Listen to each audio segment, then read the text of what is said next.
There's color everywhere. What's this? There's white things in the air. What's this? I can't believe my eyes. I must be dreaming. Wake up, Jack. This isn't fair. What's this?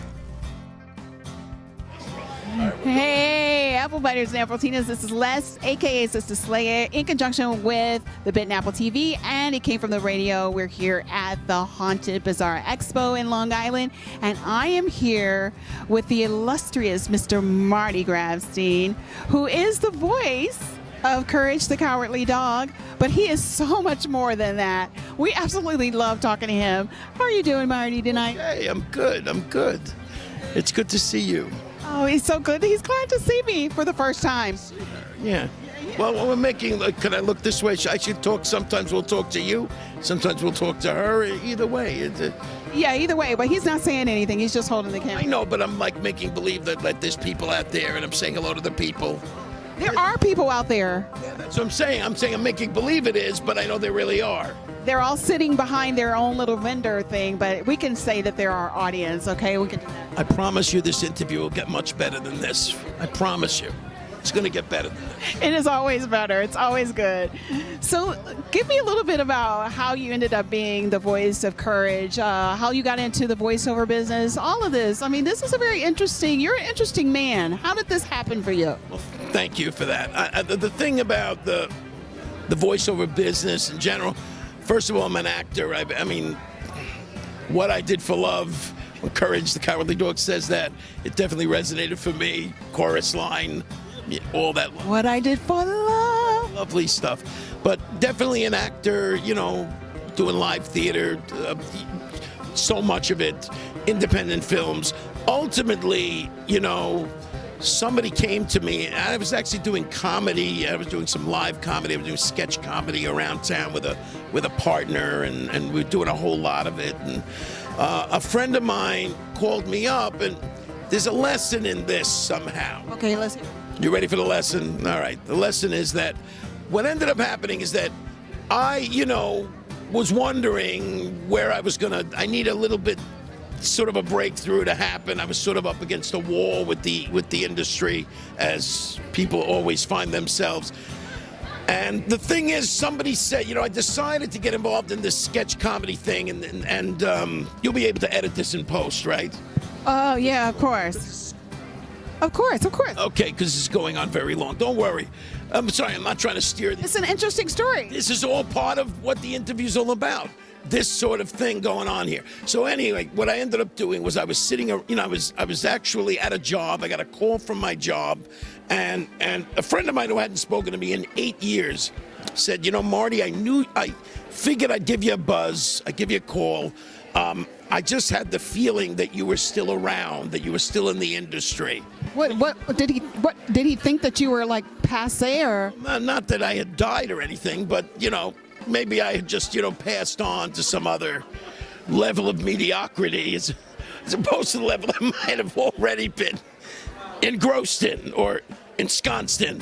So anyway, she called me up and I said, yeah, you know what? She said, I'm doing this thing. I'm working for this crazy guy, John Dilworth. I'm saying his name on it. It's fine. He's a great guy. I love him, but he is crazy. Anyway. He would love that I did that. I just want you to know that it's fine. And, that he's casting this cartoon series. And, we've listened to every voiceover artist in the city. Every voiceover artist, 300 people. Can't seem to decide upon what to do. So I figured you, with your raspy voice, as you can plainly hear, come on in. It can't hurt. Within 5 minutes, the guy fell in love with me. He said, that's Courage, the Cowardly Dog. That's my Courage. But he said, the only thing is I need you to pitch it up this, like up here. So even though I have a deep voice, he wanted me to go unnaturally high. And he said, that's it. Cartoon Network accepted it. So that was it. It was that simple. So the lesson in that is, number one, stay in. Number two, you just never know how something can happen. It's kind of like not quite the lottery, but sort of feels like the lottery. It was a wonderful thing, and I was extremely happy about it. I'm so glad you stayed in the business. I really am. Because Courage is like one of my favorite cartoon characters. I have to say that. I'm so glad you stayed in. You know, everything happens for a reason. This business is like that. It's all. We've been saying this all day, that this is a very nepotistic business, but somebody remembered you from way back and said, hey, you're the voice, and look what happened. Wow. So now, did this, after you did this, I mean, are you doing anything else? Did it open up other things? It opened up a bunch of doors for me. I got a bunch of stuff on the television shows, spot character parts, and all the different Law and Orders shows, and First Watch, and Third Watch, sorry, and bunch of independent films. I mean, I started kind of working in the business. Now I'm up against another wall, so I need to push through that wall. It just never quite ends. You know, things get in the way, family, which is very, very important. And, but, you know, here I am, still pushing forward, and never would have thought I'd end up at Comic-Cons. I think if you live long enough, you become nostalgia. That's my thinking, right? You live long enough. There's another lesson in that, folks. You live long enough, you become nostalgia, right? So, where did you get your voice? I mean, is it something that is hereditary? Did you like smoke 5,000 cigarettes? Where did you get this? First of all, if you caught me earlier in the day, I might have been a little smoother. This place is a little dry, I have to tell you. Yeah, but that's kind of a nonsense explanation, because it's always had this raspy quality. I think my mother had that, my father had it. It is probably inherited on some level to get this raspy voice, but it's something that, you know, not conceivably, is going to get me. It's going to get more stuff coming down the line, right, my friends? Yeah, we can't wait to see what more stuff it comes out with. Am I wrong about this? Okay. So we're really happy to see it. I noticed that you were also selling the first edition of this. So you're selling this for Cartoon Network. This is an edition number 1, first tune-packed issue. So you were telling me that we were trying to figure out what the value of this particular one is based on. I don't think there's any. Really, I think it's a high print run, and this is probably worth, you know, $10 maybe, if you're lucky for this thing. It cost me $3 to buy it. Signature, right? Bump it up a little bit. But you're still keeping very loyal to the people that gave you, you know. I'm at comic book philosophies and holding on to these sorts of things, you know. And no, but this is kind of you like this idea? Of course I like them. Yeah. You're engaged with this a little. Yeah, very much. Anything that has to do with cartoon and Cartoon Network, of course.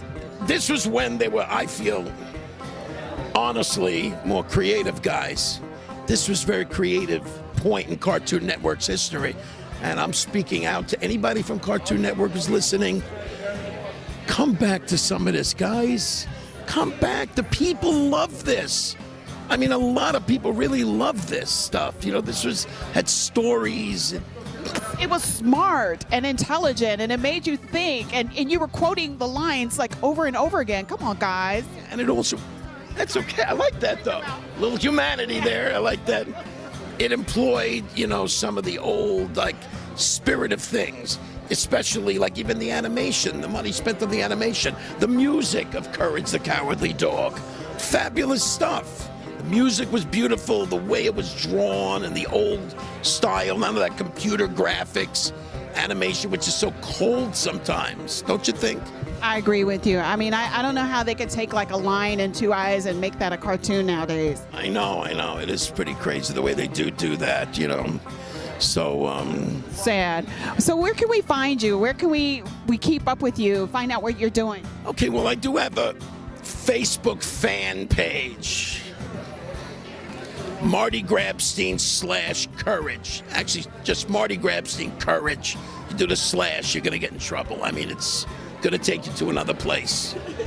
I don't know what that means exactly, what I just said. Hopefully not an X-rated site. No, I don't mean that. No, I don't know. I would think I was being smart about all the technology. I don't know. But anyway, no, so you get that. And also, if anybody wants to give me a call, write this down. Write it down. Take your time. 917-376-1776. I'm open to a human call if anybody wants to do that. If you get tiresome, I just won't pick it up anymore. Yeah, we want to hear more from his voice. We want to hear more characters and everything. And this guy, he needs to work, and we want to hear more from him. Thank you, really, thank you. I mean, there's nothing wrong with being a shameless self-promoter. I totally believe in that. So this is history right here, guys. You know, give Marty a call. Give him some work. Shameless self-promotion. That's why I'm here. I'm at the Comic-Con. What better place for shameless self-promotion than this, right? Come on. Thank you so much. Thank you. But can I ask you to do something? Can you give us some words of wisdom and send out as courage? All right. Words of wisdom as courage. All right. You might want to move it away because I don't want to be in the red too much. Because you might get trouble in post with this, you know. All right, everybody. Believe in yourself. Even if nobody else cares about you, you care about you. Put it together and find your talent and go along with it. No matter how long it takes. After all, what else you gonna do? Thank you, Marty. I love you. Oh, back to you guys.